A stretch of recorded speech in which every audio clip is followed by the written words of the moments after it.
Assalamualaikum warahmatullahi wabarakatuh, teman-teman semua dimanapun berada. Kali ini Ambo sedang bersama teman Ambo namanya Fandi Orami, orang Minang Bana Jusana, ya kan? Fandi dari mana? Fandi kampungnya Fandi? Kalau asal kabupaten Tanah Datar. Tanah Datar. Kalau nagari keteknya Jorong Batikua. Jorong Batikua. Tapi Batikua tuh tidak terlalu terkenal. Tapi sejak tahun 2012 Batikua tuh sangat terkenal. Dikarenakan film tenggelamnya kapal Pandeti. Nah kebetulan ada surau di belakang rumah nenek, surau Nagari. Buya Hamka dulu mengaji di situ. Mantap, ternyata di belakang rumah. Di belakang rumah persis. Mantap. Masuk ketekmu pun mengaji di situ. Dan nenek Ambo adik kelas almarhum Buya Hamka. Nenek Ambo juga almarhumah ya. Nenek itu adik kelasnya Buya Hamka. Mantul guys. Selain ini Bang Fandi ini ternyata stand up komedi juga ya. Dulu mantan. Mande. Sekarang udah mulai pensiun lah, jadi penikmat aja. Tapi kalau misalnya untuk teori-teori untuk kalau yang butuh jokes, bisa jokesnya kurang. Bisa olah, bisa bola. Oke. Rata-rata yang mau ikutan suca ya kawan-kawan lah kan. Sebagian yang mungkin jokesnya kurang mungkin bisa berpedoan. Cuman untuk penampilan silakan tampilkan sendiri. Karena untuk soal penampil itu materi itu nggak terlalu ya. Yang paling banyak itu penampilan Anda. Penampilan terus PD ya? PD itu PD nggak? Kurang-kurang. Karena kalau PD bisa over. Penting menguasai jalannya. Kan main bola. Jangan terlalu banyak lari. Lari ke keluar lapangan. Betul. Jadi menguasai lari dan menguasai teknik. Selain itu kegiatan sehari-hari apa aja Bang Fandi? Ngamen. Apa aja Bang Fandi ini? Kadang-kadang ngamen. Di talenta. Tukang syuting video di komunitas YouTube. Iya. Kadang-kadang bengong di rumah. Mikirin apa? Karena COVID itu kontrakan belum bayar, cicilan motor, semua pasti ngalamin. Tapi alhamdulillah setelah setahun belakangan ini yang membuka perekonomian bangkit. Alhamdulillah ya. Dan yang kedua, jangan terlalu banyak berpikiran negatif. Iya betul. Karena apa? Pikiranmu akan mempengaruhi kehidupanmu. Iya benar. Oke, Bang Fandi pokoknya mantap. Keseharian bikin konten ya. Bikin konten. Ya, ngerjain orang ya. Asal positif. Positif. Asal jangan positif COVID dan positif hamil, bahaya. Bahaya. Kecuali itu istri sendiri ya. Tapi kalau orang lain bahaya. Bahaya banget. Kalau istri sendiri gak apa-apa, bersyukur. Berarti Allah mengasihkan titipan. Tapi kalau istri orang bahaya. Ujung-ujungnya penjara loh. Maka digebukin sama suaminya. Kenapa tuh? Kan istri orang hamil. Oh iya. Kan istri orang hamil. Iya. Berarti kan dia punya suami dong. Iya, betul. Jadi nggak boleh. Nah kalau kita jalan-jalan juga gitu, kita datang telat, laki-laki telat nggak apa-apa, tapi kalau perempuan telat bahaya loh. Waduh, iya ya. Kayak lagu Jamrut telat 3 bulan. Masya Allah. Jadi selain ini Bang Fandi ini juga komedian tuh, bukannya komedian. Kalau komedian mah masuk TV masuk TV. Komedian itu dia pasti warawiri di program TV atau mungkin di suca ya kan. Cuman kita mah mengalir aja. Kadang orang terlalu terpikir, gue pengen ini tapi karena keinginan nggak dapat, ujungnya gila. Contoh nih, ada orang gila karena gagal caleg. Ada yang gagal caleg karena gagal gila. Contohnya Dada. Bisa Sabian. I love gitu. Kenapa? Dia pengen jadi gubernur Sumbar, gagal. Ingin jadi gubernur Sulawesi Tenggara, gagal. Ingin jadi calon presiden, saingannya Giring Niji. Bisa Sabian, emang kita gini. Aduh, kacau. Giring juga mau jadi presiden loh. PSI mencalonkan tahun 2024. Nah, sedangkan bisa Sabian kan jadi presiden muda Indonesia poligami. Wah itu kacau. Walaupun Aldi Tahan nonton nggak apa-apa, Aldi Tahan gue kenal. Orang awak paling bocor ya. Insya Allah gue bakal ke warkop om gue di Cempaka Putih di belakang rumah sakit Yarsi. Gue bakal omprak-ambrik gitu sambil joget-joget di warkop om gue kata UKR. Pai makan penai. Asal nyanyi Nisa Sabian. Ternyata Bang Fandi ini juga punya YouTube guys, namanya YouTube Fandi Orami ya. Orami ya, jangan yang lain.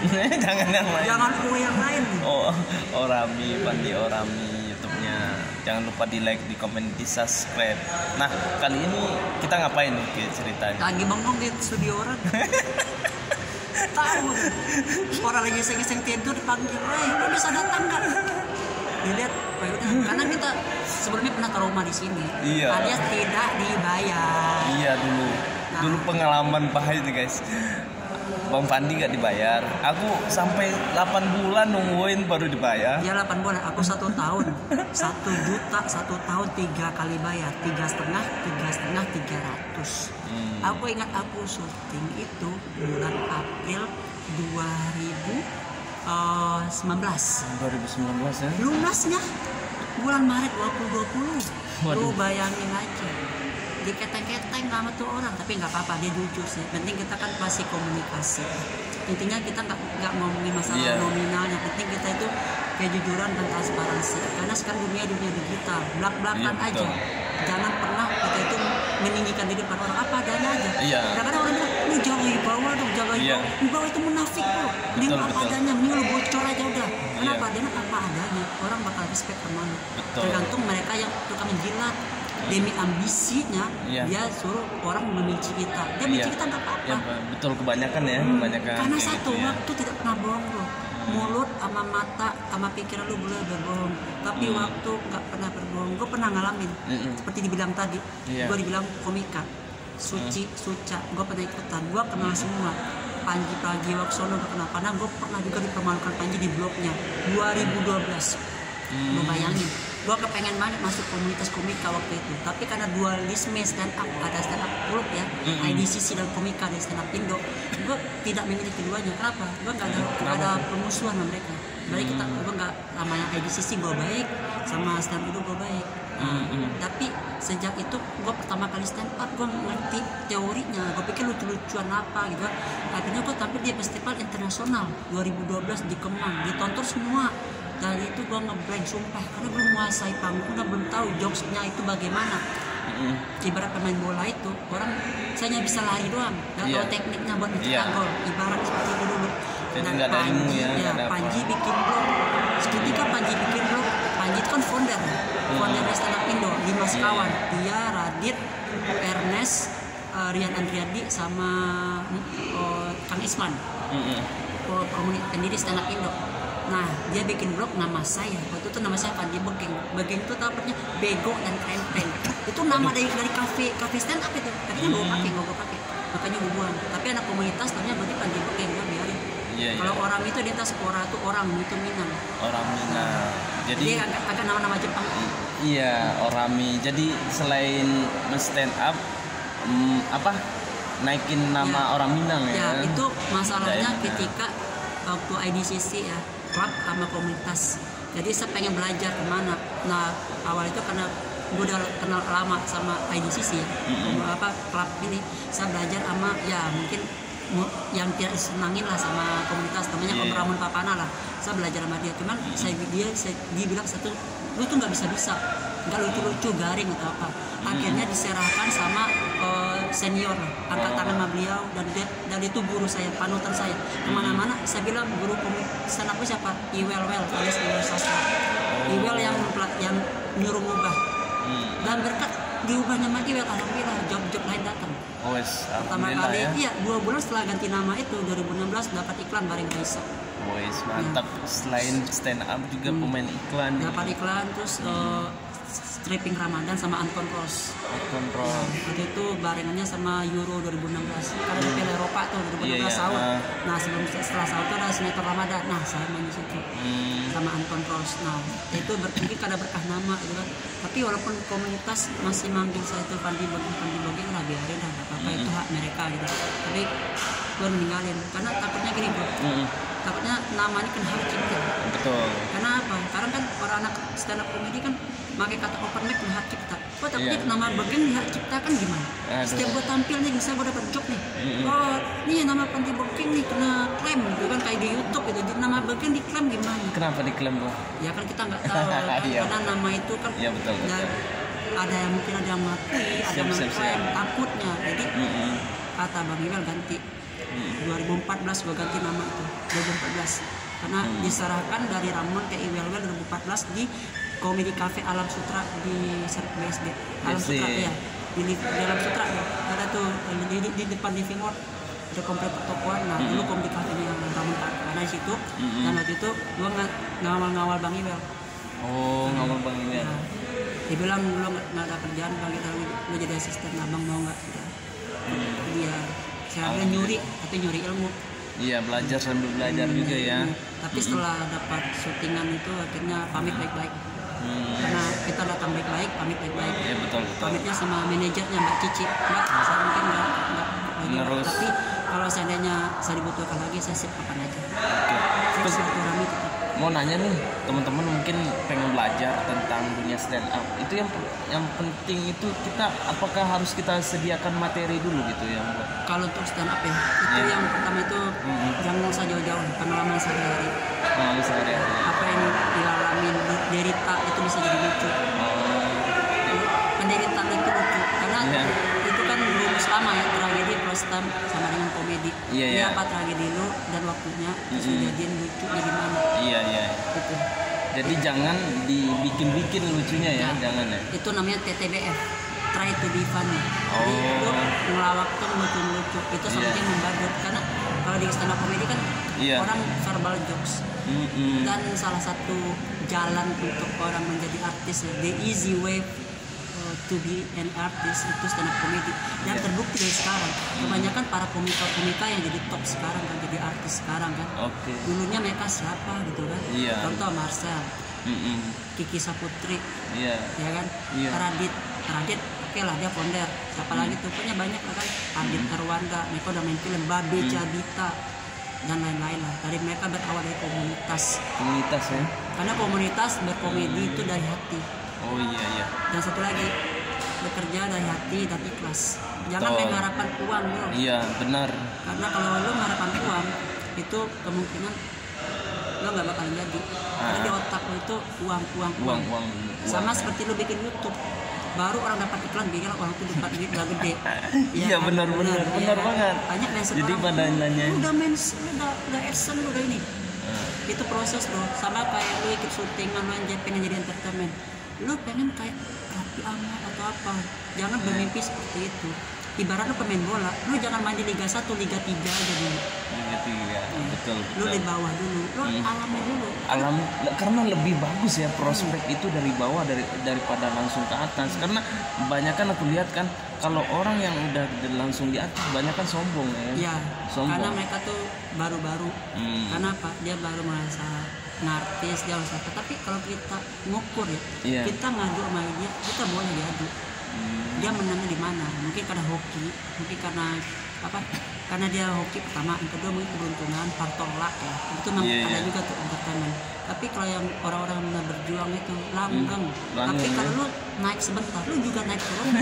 kayak mie instan. Yang viral ya. Iya, lu makan mie instan kan, habis dikasih air panas kembang. Lapar lu hilang, habis itu lu lapar lagi. Iya. Tapi kalau lu menghargai proses, itu bertahan lama. Contohnya siapa tuh, Pro Arwana, sampai sekarang masih. Iya, masya Allah. Tapi yang lain coba lihat pada kemana? Pada tumbang-tumbang. Artis-artis viral sebentar hilang. Mana dia sekarang? Contohnya dulu kayak apa, Bribtu Norman atau Udin Sedunia. Apa mereka masih contohnya. Tapi kalau misalnya artis yang bertahan lama, menghargai proses, Olga aja sampai meninggal. Itu dedikasinya. Aku juga fans juga sama Olga. Dari dedikasinya itu yang paling kita senang. Dari dia jual kulkas, ini ikut Sanggar Ananda, ya nggak apa-apa. Gitu. Motivasi banget ya buat kita di pejuang seni ya. Gue jujur gak pernah makan sisa dia. Hah? Waktu itu ikut mengejar cinta Olga, yang syuting Kopi Kumis. Kita habis di Facebooker ini dan TV ini lah. Kita ke Cibubur Mandiri. Bang Opi kan ikut, habis itu Olga makan. Terus bilang, lo udah makan belum?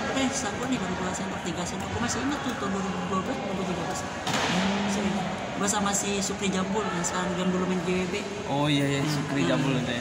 Bareng sama dia, lo gimana nih sisanya Olga? Lo pernah makan sisanya almarhum Olga satu. Mudah-mudahan rezekinya juga sama nantinya. Penonton kita, lo serius, lo pernah 2012 pada 2013. Masih ingat mengejar kita Olga itu judul sinetronnya kan.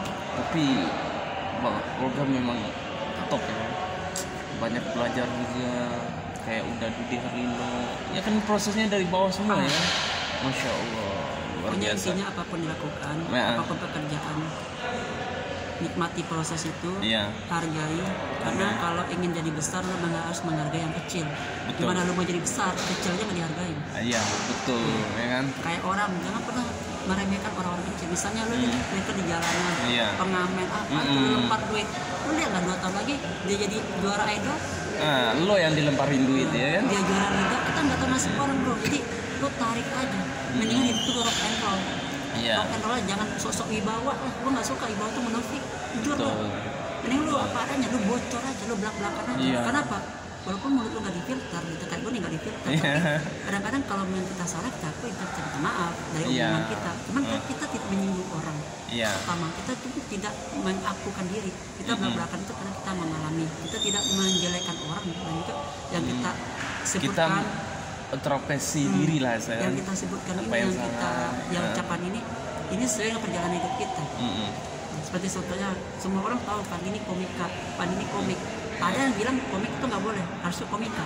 Komika itu nggak boleh, harusnya komik. Nah kan gue bingung. Yang satu bilang di Indonesia ini komiknya itu komika. Coba jujur ya, kalau mereka berdua nih akur nih, kolaborasi nih, komedi Indonesia itu bakal top. Ditambah lagi ada namanya PASKI, Persatuan Seniman Komedi Indonesia. Dan saya juga anggota. Mantap ya. Saya juga anggota PASKI juga. Jadi fungsinya PASKI itu apa tuh, Bang Fandi? Itu fungsinya untuk ini, kalau ada menyatukan insan seni di seluruh Indonesia. Karena dia punya cabang-cabang di manapun. Dia punya cabang di setiap korwil provinsi ada. Dan saya ini masuk PASKI perantauan. Karena dulunya awal dari PASKI Sumbar. Tapi alhamdulillah saya diterima juga di PASKI DKI. PASKI DKI. PASKI perantauan, tapi nggak apa-apa. Nah, ini ada aja saya di PASKI Banten. Saya kan mau tetap di Banten. Masya Allah. Jadi anggotanya udah banyak juga ya PASKI-nya? Udah ribuan. Tapi kalau untuk di Jabodetabek ini mungkin udah banyak. Oh iya nih PASKI nih. Jadi buat teman-teman yang suka komedi bisa gabung ya? Bisa gabung di PASKI. Persatuan. Kenapa hanya kecil? Karena PA itu artinya persatuan. Kalau orang bilang PASKI itu Persatuan Artis Komedi, enggak. Persatuan Seniman Komedi. Artinya PSKI, cuma kasih huruf A kecil. Iya. Dan ini sesepuhnya adalah Pak D. Indrowarko, si kompor gas suci Kompas TV. Masya Allah. Beliau yang jadi ketuanya ya? Dulu awal-awal bentuk beliau. Dari 2004, dengar-dengar kan belum masuk ya. Berarti udah lama juga ya, 2004 ya? 2004. Saya kenal PASKI itu pas lagi di Padang dengan almarhum Ajuan Re. Ajuan Re. Seniman yang pernah juga go nasional, pernah syuting juga di sini. Yang dulu di awal 2000-an dia syuting di Wodatua. Di Payakumbuh. Yang main Anwar Fadi, tanya deh. Kalau ke lokasi tanyain. Karena Ajuan Re nggak main di Wodatua di Payakumbuh. Siap. Tapi sinetronnya gak lama sih, cuma 10-15 episode awal-awal 2000-an. Nah itu Ajuan Re, dan juga sempat main sama Marsanda, sinetron Marsanda, Ajuan Re. Nah pernah ketemu di sini dulu sebelum beliau meninggal. Waktu itu acara Munas PASKI di Taman Mini. Waktu itu Mubes Padang, saya, Ahmad Tampan, Mak Ciwel Pelawak Minang. Mak Ciwel juga pernah kesini juga dulu. Cuman sekarang dia ada jadi YouTuber di kampung bersama Garundang. Garundang. Ya. Iya. Jadi walaupun saya sini seniman daerah, saya tetap masih bangga juga guys. Jadi walaupun kita dimanapun tinggal, namanya Minang jangan dihilangkan lah kan. Banyak kan gini kawan. Lupa. Malu. Iya malu. Contoh nih, saya kasih contoh ya. Dulu sebelum saya kenal nama seniman Minang ini, komunitas Minang ini, dulu tuh ada teman yang saya sebutin namanya. Dia pakai bahasa Indonesia berarti. Cuma begitu saya masuk komunitas Minang sama Anton Ross ya, saya masuk itu namanya For Kami, RSM baru masih Minang tuh sejak tahun 2016. Nah baru dia lihat status saya udah gabung, tapi nggak usah sebutin namanya. Jadi dia itu nggak mau ngaku Minang. Makanya ada bilang kalau kita ngaku Minang, ngaku Padang itu kadang-kadang kita dilindungi orang, dilecehkan orang atau apa, bikin orang tuh udah negatif tentang Padang atau apa.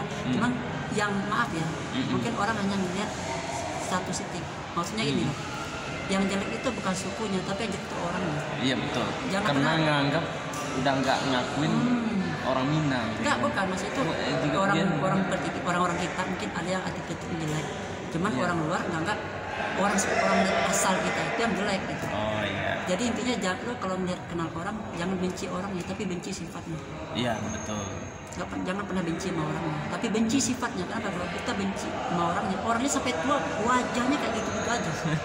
Tapi kalau lu udah benci sama orangnya, lu lihat orangnya aja. Kalau lu ini pasti lu ibaratnya itu nggak ada respect. Bilang, kalau kata orang Minang bilang basaro dan cek mukong. Gitu. Iya. Tapi udah lu profesional aja.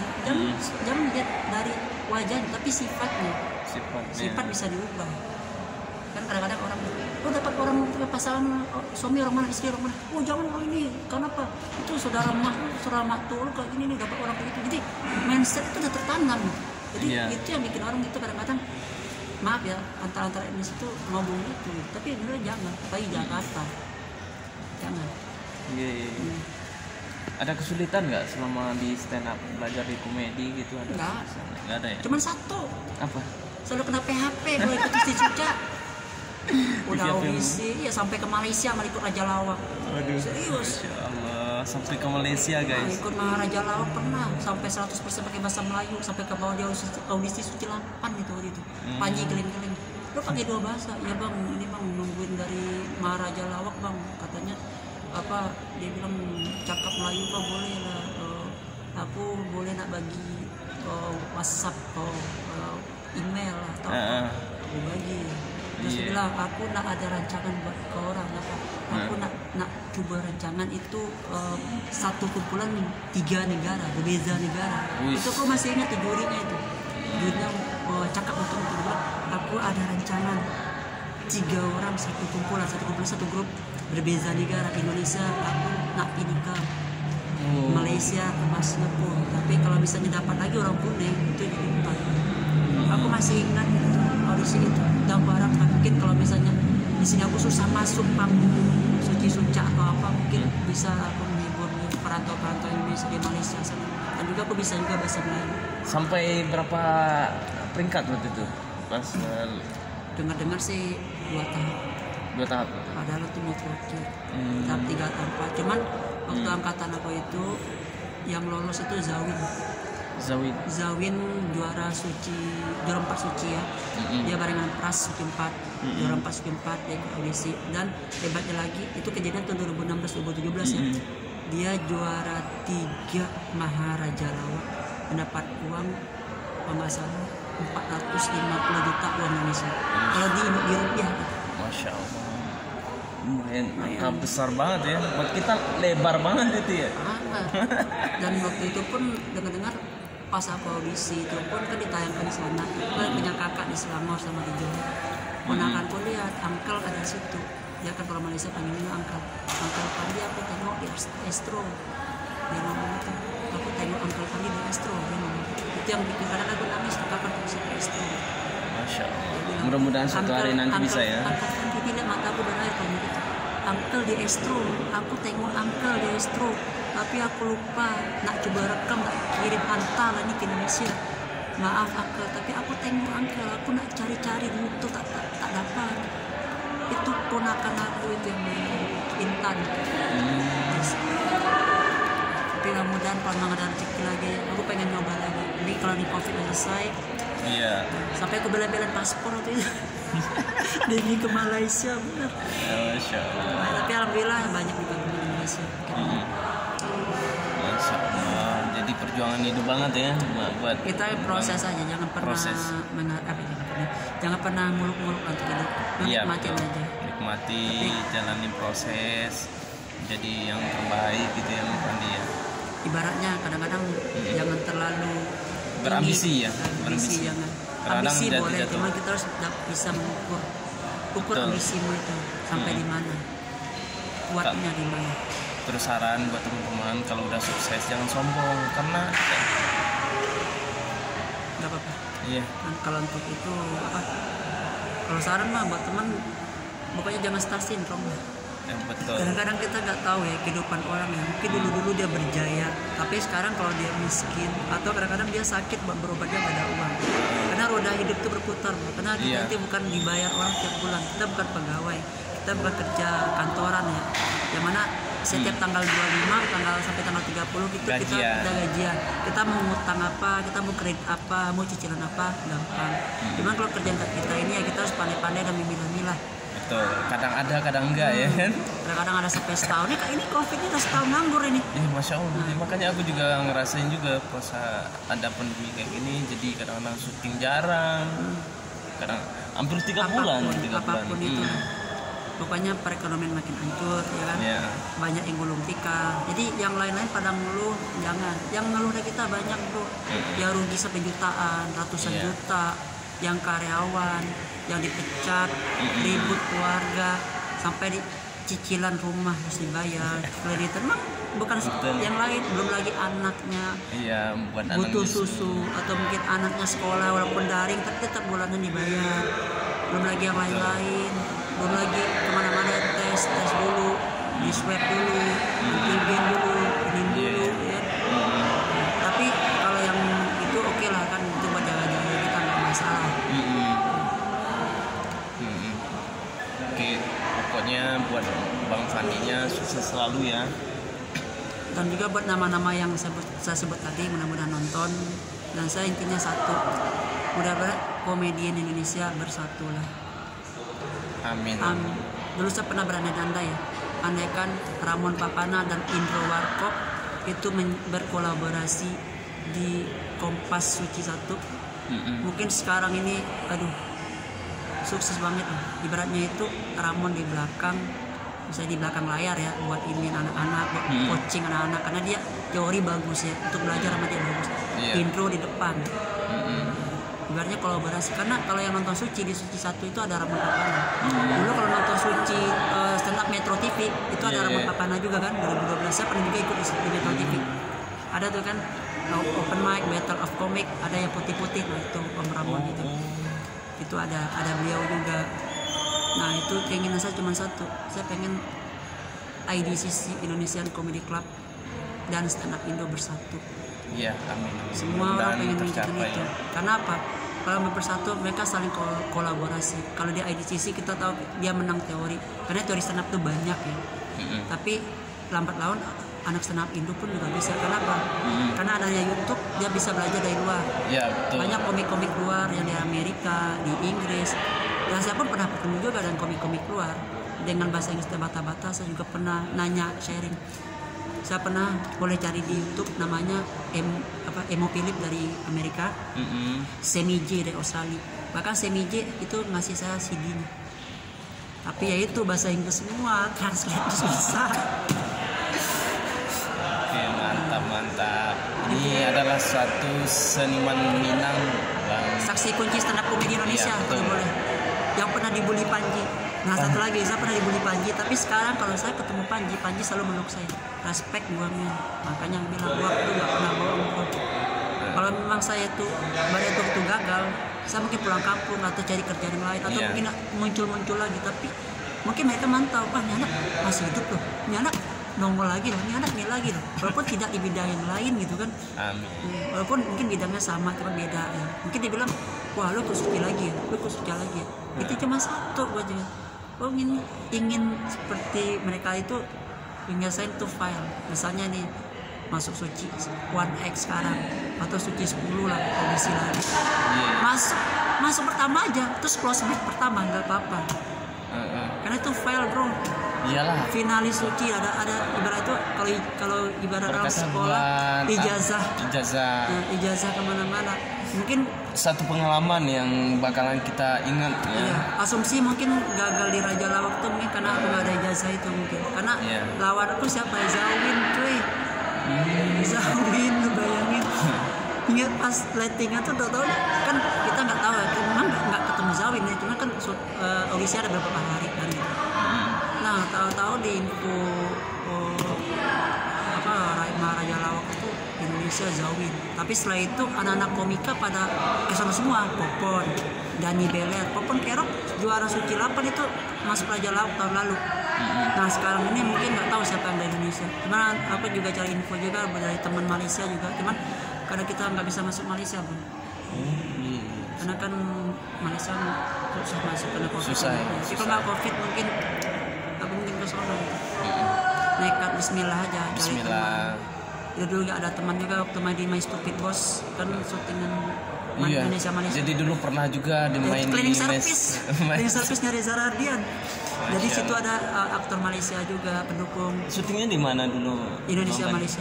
Indonesia Malaysia. Pak Cik Cemat itu manajernya. Itu siapa lagi? Dapat berapa scene waktu? Lupa gitu. Udah lama lah. Bikin paspor gitu. Jadi Pak Cik Cemat terus apa ya? Siapa yang namanya? Yang gak aku ingat sih yang pemain Malaysia yang bertahan itu Om Chen Wahkinah yang jadi engkong di toko sebelah. Itu orang Malaysia itu, yang bapaknya Ernest tahu kan yang nah itu artis Malaysia itu. Masya Allah. Terus pokoknya buat teman-teman yang pengen belajar stand up nanti boleh belajar sama Bang Fandi orang. Aku nggak pernah masuk Suci Suca loh. Tapi kalau untuk teori mungkin bisa. Tapi kalau untuk tampil ya udahlah. Aku dibilangnya garik lah, dibilang anak si ini lah, anak tas ini lah, anak ini lah. Kan nak mak bapakku. Kadang-kadang ada orang tuh maksa itu. Kenapa kamu nggak mau manggil saya papa? Papa saya masih ada. Karena kalau belajar sama dia itu harus wajib panggil papa. Buka ya. Ramon Papana sering marahin saya loh. Dibilang apa, Fandi, kenapa kamu nggak mau manggil saya papa? Kenapa? Alasannya kenapa dulu saya diserahkan sama Iwel. Well, gua nggak sanggup ngajar anak ini, Well. Tolong lu bikin dia benar, Well. Tolong lu ajarin dia, Well. Nah di situ aku ganti tetap namanya Om Ramon. Om itu open mic. Karena yang punya lisensi open mic cuma dia. Kalau komunitas pakai open mic kena. Banyak kan kayak kafenya Dodik kena, kafenya itu dulu Mosidik Ketawa Komedi juga bikin open mic. Sekarang namanya Buka Ketawa Komedi Club. Saya tetap panggil Om gitu. Karena pasti diserahkan sama Iwel. Bang Iwel nyuruh, lu mau ikut saya ganti nama. Gue nggak mau pakai nama Bekeng di belakang. Malu saya. Siapa asisten Noel? Panti Bekeng mana? Malu saya itu. Saya bawa kamu kemana? Ke Bandung kemana? Itu kan bawa tas saya lagi tampil. Masa Panti Bekeng enggak. Akhirnya saya ubah.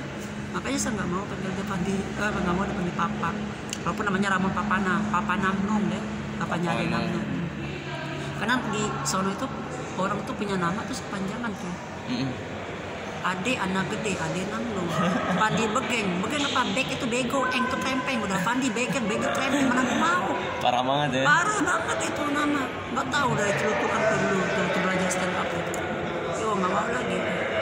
Tetapnya kena hak cipta lagi. Anda diklaim oleh pihak YouTube karena memakai nama Pandi Bekeng. Silakan ganti nama Anda. Kalau tidak YouTube Anda akan diblokir. Kalau tidak Instagram Anda akan diblokir karena namanya sudah ada hak ciptanya. Bisa jadi kan kita nggak tahu ya. Iya betul. Nah itu bercanda. Cuman emang gue nggak mau. Emang sarannya dari bukan Maha Guru sih, tapi orang yang berjasa lah gitu. Mungkin saya Papa Jidan, penyiar Benz Radio, Pabzi, yang itu yang Instagram yang bapak-bapak ini. Dia juga belajarnya Bang Iwel, Tatakan yang sering joget-joget Anis Sandi, namanya Tata Gibrik orang Depok. Nah, itu juga belajarnya Bang Iwel. Pokoknya kalau untuk dunia komedi sedikit banyaknya beliau banyak membantu. Tapi waktu itu ikut dia, ya saya pamit baik-baik dikarenakan itu tadi saya dapat job di luar. Saya pamit baik-baik sama manajernya Mbak Cici. Alhamdulillah Mbak Cici terima. Tapi mungkin waktu itu berat juga bro. Nah ikut dia lagi butuh asisten banget yang bisa dipercaya gitu. Cuman karena ada tawaran di luar ya, syuting stripping sama Bang Anton Ross gitu kan. Nah, mainnya Ben Kasyafani sama Kenang Mirdad 2016 Metal Sound, judulnya Jawara gitu. Stripping alhamdulillah gitu. Itu saya pamit gitu. Tapi sampai sekarang kita masih komunikasi, kita masih sharing-sharing. Oke, terima kasih buat Bang Fandi ya. Tadi udah ngobrol banyak sama Bang Fandi. Satu lagi dong, kasih motivasi buat teman-teman di luar sana yang sedang mengejar karir di dunia film. Satu, pasrah dan ikhlas. Betul. Ingat kata-kata Gading Marten dulu ya. Apa tuh? Ikhlas itu lepas. Iya. Kalau pasrah itu lu kadang-kadang lu ada yang nggak satu rela, udah pasrah aja deh. Tapi lu belum tentu rela di dalam. Cuma kalau ikhlas lu udah ikhlasin semua. Ibaratnya nih lu punya orang tua, lu punya suami atau istri, lu punya pacar meninggal. orang udah meninggal mendingan diikhlasin. Nah kadang kan nggak rela pengen hidup lagi lah, atau membicarakan yang lain-lain nggak bisa move on itu contoh. Tapi ikhlas aja, jalanin semua, karena kita nggak tahu hidup ini kayak majalah bro, misteri ilahi ya. Misteri, jadi memang hidup itu ya kayak gimana, kayak bola. Yang penting kita usaha. Apapun yang kita inginkan pasti bisa kecapai kalau kita mau berusaha, ya kan. Intinya jalanin, bismillah. Yang kedua ini selalu berpikir positif dan selalu melakukan hal positif. Karena kalau niat udah jelek, hasilnya pasti jelek. Betul. Tapi kalau niat udah baik, walaupun hasilnya jelek, tapi yang penting kita dapat baiknya. Walaupun nggak full ya, tapi kita dapat baiknya. Walaupun jelek di mata orang, biarin di mata orang. Dia nilai kita mungkin karena dia awal tuh nggak senang masuk kita, nggak suka sama kita. Jadi apapun yang kita lakukan, kita udah terbaik, tetap dia buruk di mata dia. Karena mindset dia tuh udah tertanam. Mindset dia itu, waduh ini anak. Jadi dia udah ingat apa yang dulu. Mungkin seseorang punya masa lalu yang buruk, ya kan. Nah, dicap buruk terus. Kan orang bisa berubah, kan saya bilang tadi. Wajah mungkin nggak berganti, postur nggak berganti. Cuma kalau sifat dan kebiasaan tingkah laku itu bisa berganti. Iya betul. Makanya kalau orang dicap buruk nih, kita nggak tahu nasib orang. Contoh dia pelacur, lu pelacur lu gigolo lu. Contoh nih, maaf nih. Tapi siapa tahu dia dapat hidayah, dia jadi ustaz ustazah.